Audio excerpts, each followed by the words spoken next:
Bonjour, peuple de Dieu. Aujourd'hui, j'ai été choisi encore pour vous donner la bonne nouvelle.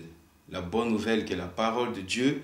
Aujourd'hui, nous allons rentrer dans Éphésiens 4, versets 26 à 27 qui dit: Si vous vous mettez en colère, ne péchez point, que le soleil ne se couche pas sur votre colère.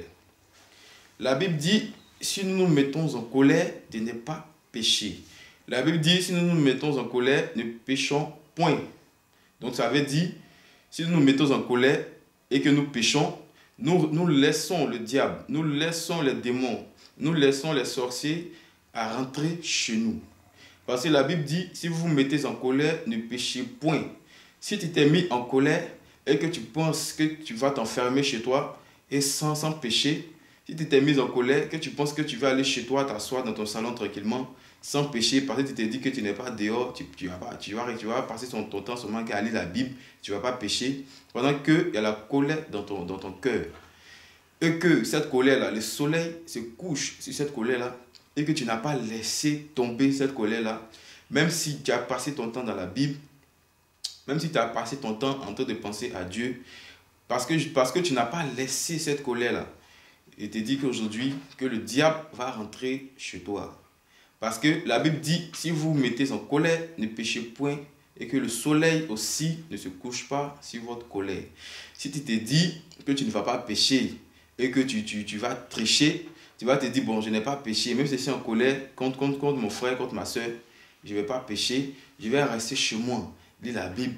Mais tu te dis dans la tête, quand je vais le voir demain, mais quand je vais la voir demain, je ne vais pas saluer cette personne-là parce que je suis fâché.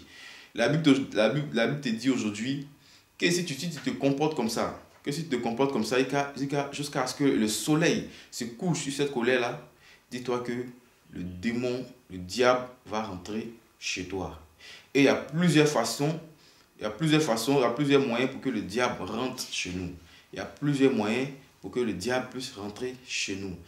Si le diable n'arrive pas à t'atteindre physiquement, si le diable n'arrive pas à t'atteindre spirituellement, si le diable n'arrive pas à t'atteindre toi-même directement, le diable va choisir parmi tes enfants, parmi même tes frères et sœurs, même ta femme.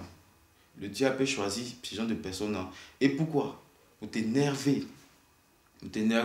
Parce que quand tu vas manifester un petit moment de colère, le diable pourra rentrer facilement. C'est-à-dire, c'est nous-mêmes qui sommes à la base de notre propre souffrance. C'est nous-mêmes qui sommes à la base de notre souffrance. Parce qu'il y a deux colères. Dieu, sa colère, c'est une colère réfléchie. Mais nous, notre colère que nous manifestons, c'est une colère nous ne réfléchissons pas avant de manifester cette colère-là. Et le diable va passer parmi un membre de ta famille pour t'atteindre. Et cette personne va passer tout son temps à te fatiguer. Cette personne va passer tout son temps à te faire pâlir. Cette personne va passer tout son temps à te faire des trucs qu'il ne faut même pas faire à quelqu'un. Mais comme nous disons aujourd'hui, il y a deux colères. Il y a une colère qui est réfléchie comme la colère de Dieu. Dieu, sa colère, c'est réfléchi.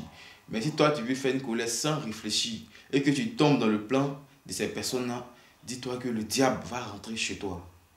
Il y a une manière de parler sur une personne. Il y a une manière de parler sur une personne qui te met en colère. Mais tu peux parler aujourd'hui. Tu peux parler à 1 heure de temps.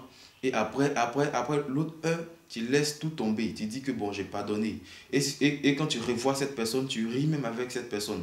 Tu ris avec cette personne. Tu parles avec cette personne. Les gens vont dire, mais toi, tu es bête, hein? Tu viens de m'insulter tout à l'heure, tu viens de faire ça tout à l'heure. Mais toi, tu marches dans la parole de Dieu. Toi, tu prends la colère intelligente de Dieu pour marcher. Toi, tu prends la colère intelligente de Dieu pour marcher.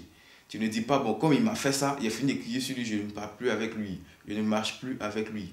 C'est mon enfant, non, bon, je garde donc contre lui aujourd'hui. Ça, ce n'est pas une colère qui est réfléchie.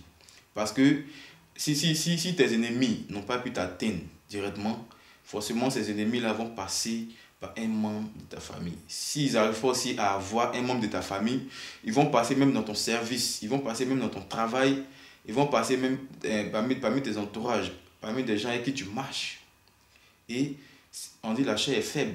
Si tu ne demeures pas en Dieu, si tu ne demeures pas en Dieu, forcément parmi ces personnes-là, il y a un qui va réussir à te faire tomber dans les trucs du diable. Parmi ces personnes-là, il y a forcément une personne, si tu n'es pas en Dieu, si tu ne marches plus, tu ne manifestes pas une colère de Dieu, forcément, parmi ces personnes-là, il y a un qui va réussir à laisser le diable rentrer chez toi. Donc, comment éviter ça? C'est de manifester une colère de Dieu, parce que la colère de Dieu est très réfléchie. Et ça, ils sont en train de dire, la colère de Dieu est très réfléchie. Tu peux te fâcher avec cette personne parce qu'il t'a frustré. Ça c'est normal. Ah, c'est normal. Même Dieu, mais quand nous péchons, même il est fâché. C'est pour ça que la Bible nous demande de demander toujours pardon à Dieu. Mais tu peux manifester une colère réfléchie avec cette personne-là pour dire ce que tu es en train de faire, ça ne me plaît pas, ou ce que tu es en train de faire, si c'est comme ça, je peux même me retirer de vous. Mais ça ne veut pas dire que tu vas garder dans cette personne. Ça ne veut pas dire que quand tu vas voir cette personne, tu ne vas pas saluer cette personne. Tu peux continuer toujours à saluer cette personne. Sinon, le diable va toujours rester dans ta vie. Sinon, le diable va toujours rester dans ta vie. Et pourquoi le diable sera toujours dans ta vie? C'est à cause de la simple colère. C'est à cause de la colère. C'est à cause parce que tu manifestes la colère pour ton prochain. Donc aujourd'hui, la Bible nous dit que la clé même de notre souffrance, c'est la colère. La Bible nous dit, ce qui fait que les gens arrivent à nous fatiguer, ce qui fait que l'ennemi arrive à nous fatiguer, ce qui ouvre la porte pour que le diable puisse rentrer chez nous, c'est la colère. C'est la clé là qui est la colère. Donc si nous jetons cette clé là et que nous prenons la clé de Dieu, pour ouvrir notre porte, même pour fermer notre porte, on verra que l'ennemi ne pourra jamais rentrer chez nous.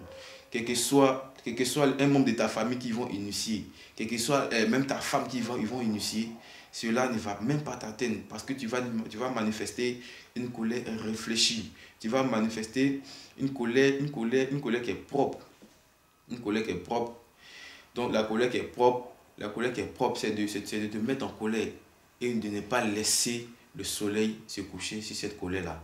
Car la Bible nous dit, si vous vous mettez en colère, ne péchez point et que le soleil ne se couche pas sur notre colère. Et c'est toujours demander pardon à Dieu pour que nous ayons la force de marcher sur tout ce que Dieu est en train de nous dire, de marcher sur la parole de Dieu. C'est de marcher selon la volonté de Dieu. Que Dieu nous donne la force et que Dieu nous donne la force aussi de marcher sur nos ennemis. Que Dieu nous bénisse. Amen.